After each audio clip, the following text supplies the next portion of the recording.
আসসালামু আলাইকুম। সবাই কেমন আছেন? আলহামদুলিল্লাহ, আল্লাহর রহমতে আমি ভালো আছি। বিড়ালের প্রধান খাবারই হচ্ছে মাছ, মাংস, আর সবজি হিসাবে দিতে পারেন মিষ্টি কুমড়া, আলু, গাজর। এর বাইরে আর কোনো কিছু দেওয়া যাবে না। এটাই হচ্ছে বিড়ালের প্রধান খাবার। সাথে কিছুটা ভাত দিতে পারেন, এটা আপনাদের ব্যক্তিগত ব্যাপার। কিন্তু ক্যাট ফুডটা কেন খাওয়ায়? এটা দিনে একবারই খাওয়াতে হবে। এবং ক্যাট ফুডটা কেন খাওয়ায়? ক্যাট ফুডটা খাওয়ানোর কারণটাই হচ্ছে একমাত্র বিড়ালের লোমগুলা যেন একটু গ্লসি হয়, বিড়ালটা যেন একটুখানি নাদুস নুদুস হয়। তারপরে বিড়ালের আপনার লোম পড়াটা যে হেয়ার ফলটা যে হয় বিড়ালের, এটা যেন কমে আসে। এজন্য দিনে একবেলা জাস্ট সকালের নাস্তা হিসাবে ওকে ক্যাট ফুড দেওয়া যেতে পারে, কিন্তু কখনোই এটা মেইন মিল হিসাবে ওকে দেওয়া যাবে না। যেমন অনেকেই আছি আমরা যারা বিড়াল পালি, তারা সকালে বিকালে রাতে তিনও বেলায় ক্যাট ফুডের উপর নির্ভর করি, কিন্তু আসলে এভাবে বিড়াল পালা উচিত নয়, বিড়ালের খুবই ক্ষতি হবে। তো মেইন যে কথাটা, যে 2 মাসের পর যখন বিড়াল মায়ের দুধ ছেড়ে দেয়, তারপর থেকে 6 মাস পর্যন্ত ওদের গ্রোথের লেভেলটা অনেক বেশি থাকে। অনেক বেশি বলতে খুবই বেশি থাকে। তো এই সময়টাতে তাদের অত্যন্ত প্রোটিনের প্রয়োজন হয়, হাই কার্বের প্রয়োজন হয়। তো কিটেনের যে খাবারগুলা, ওইটার ভিতরে প্রোটিনের মাত্রাও বেশি থাকে, কার্বের মাত্রাও বেশি থাকে।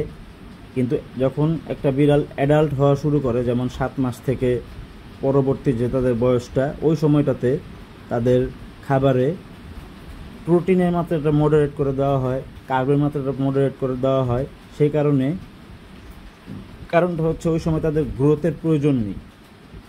তখন তাদের শুধু বেঁচে থাকার জন্য যে প্রয়োজনীয় উপাদানগুলো দরকার, জাস্ট অ্যাডাল্ট ফুডে সেই খাবারগুলাই, সেই ইনগ্রিডিয়েন্টগুলাই থাকে। এখন কথা হচ্ছে, যেমন আমি অনলাইনে আজকে এই খাবারটা অর্ডার দিছিলাম, স্মার্ট হার্টের চিকেন অ্যান্ড টুনা কিটেনেরটা, কিন্তু ভুলবশত তারা অ্যাডাল্ট পাঠিয়ে দিছে। তো এত রাত্রেবেলা তো এটা ফেরত দেওয়া সম্ভব না। রাইডার বৃষ্টিতে ভিজে আসছে। তো এখন লোকটার দিকে তাকায়ও খুব দুঃখ লাগতেছিল যে এত কষ্ট করে আসছে, তাকে আবার ফিরিয়ে দিব। তো এটা ভেবে আমি রেখে দিলাম। তো বাসায় আসার পর ভাবতেছি কি করা যায়। পরে অনলাইনে অনেক রিসার্চ করলাম, ইউটিউবে কিছু ভিডিও দেখলাম। দেখার পরে যা বুঝতে পারলাম যে বিড়ালের, যেহেতু সে বিড়াল, সে অ্যাডাল্ট হোক আর কিটেন, সে ক্যাট ফুড খাবে। কিন্তু অ্যাডাল্ট ক্যাট ফুড যদি আপনি আপনার কিটেনকে খাওয়ান, কিটেনের কোনো ক্ষতি নেই, কিন্তু এটা কিন্তু অবশ্যই পার্মানেন্টলি খাওয়ানো যাবে না। যেমন আমি আজকে বিপদে পড়ছি, আমার কাছে ক্যাট ফুড নাই। তো আমি আজকে রাত্রে অথবা কালকে সকালে হ্যাকার কাজ চালানোর জন্য আমি ওদেরকে অ্যাডাল্ট ফুডটা দিতে পারি, কিন্তু এতে কোনো ক্ষতি হবে না। আমি যদি ওদেরকে ডেলিও একবেলা করে অ্যাডাল্ট ক্যাট ফুড দেই, ওদের কোনো ক্ষতি হবে না। কিন্তু কি হবে, ওদের গ্রোথ কম হবে, কারণ এটার ভিতরে প্রোটিনের মাত্রাটা মডারেট করা থাকে, কার্বের মাত্রা মডারেট করা থাকে, এটার ভিতরে আপনার ফ্যাটের মাত্রাটা কম থাকে। তো দেখা যায় যে বিড়ালের যে গ্রোথটা দরকার, গ্রোথের জন্য যে পরিমাণ ফ্যাট, প্রোটিন, অ্যামিনো অ্যাসিড যেগুলো দরকার, সেগুলা অ্যাডাল্ট ক্যাট ফুডে মডারেট করা থাকে।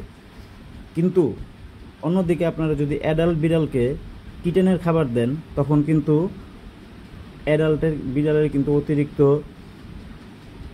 আপনার protein, high carb, high fat, এগুলা কিন্তু ওদের প্রয়োজন হয় না। তখন কি হতে পারে, আপনারা যদি রেগুলারলি কিটেনের খাবারটা, কিটেন ক্যাট ফুডগুলো যদি আপনারা অ্যাডাল্ট ক্যাটকে দেন, তাহলে কিন্তু এক সময় যে ওর কিডনি, লিভার এগুলাতে হার্ম করতে পারে। তো আমি যেটা বলবো যে বিপদে না পড়লে কখনোই কিটেনকে অ্যাডাল্ট খাবার অথবা অ্যাডাল্টকে কিটেনের খাবার দিবেন না। শুধু এটাই মনে রাখবেন যে অ্যাডাল্ট ফুড কিটেনকে দিলে ক্ষতি নাই বললে আসলে ভুল হবে, কারণ ওদের গ্রোথটা কমে যাবে। তাই একমাত্র ঠেকে না গেলে অ্যাডাল্ট ফুড কিটেনদের দিবেন না। আর কিটেনের যে ফুডটা, সেটা অ্যাডাল্ট বিড়ালদের দেওয়াই উচিত না, কারণ ওটার ভিতরে সব কিছু প্রোটিন বলেন, কার্ব বলেন, ফ্যাট বলেন, সব কিছুর মাত্রা বেশি থাকে, যেটা অ্যাডাল্ট বিড়ালের প্রয়োজন নাই। সেগুলো অতিরিক্ত হওয়ার কারণে বিড়ালের বিভিন্ন ধরনের রোগবালাই হইতে পারে, ডায়রিয়া হইতে পারে, তারপরে এমন সিরিয়াস অবস্থা হয়ে গেলে কিডনি, লিভার এগুলোও নষ্ট হয়ে যেতে পারে। তো এদিকে খেয়াল রেখে আমাদের বয়স অনুযায়ী বয়স অনুযায়ী তাদের যে খাবার, তাদের যে বয়সে যে খাবারটা খাওয়াতে হয় সেই খাবারগুলো আমাদের নির্ধারণ করতে হবে। বাইরে বৃষ্টি হচ্ছে, বৃষ্টির কারণে হয়তোবা আমার একটুখানি নয়েজ হইতে পারে, আশা করি আপনারা ক্ষমা করবেন। প্রতিনিয়ত আমি আমার চ্যানেলে বিড়ালের রিলেটেড এইসব ভিডিওগুলো আপলোড দিব, যে যারা বিড়াল পালন করেন আশা করি তাদের কিছুটা হলেও সাহায্য হবে আমার এই ভিডিওগুলো দেখে। তো আপনাদের কাছে একটা রিকোয়েস্ট, আমি একজন বিড়াল প্রেমী, আপনারা যারা বিড়াল প্রেমী আছেন তাদের কাছে আমার একটা রিকোয়েস্ট, যদি আপনারা আমার ভিডিওটা দেখেন, না দেখে চলে যাবেন না, সাবস্ক্রাইব করে দিয়ে যাবেন। সবাই ভালো থাকবেন, সুস্থ থাকবেন, আমার জন্য দোয়া করবেন। আর নেক্সট ভিডিওটা ইনশাআল্লাহ আমরা নিয়ে আসব বিড়ালের লিটারের উপরে, যে কোন লিটারটা ব্যবহার করলে ভালো এবং লিটার ব্যবহারের সঠিক পদ্ধতিটা, এই ব্যাপারে একটা ভিডিও নিয়ে আসব। আশা করি আপনাদের ভালো লাগবে। তো সবাই ভালো থাকবেন, আজকের জন্য বিদায় নিচ্ছি। আসসালামু আলাইকুম।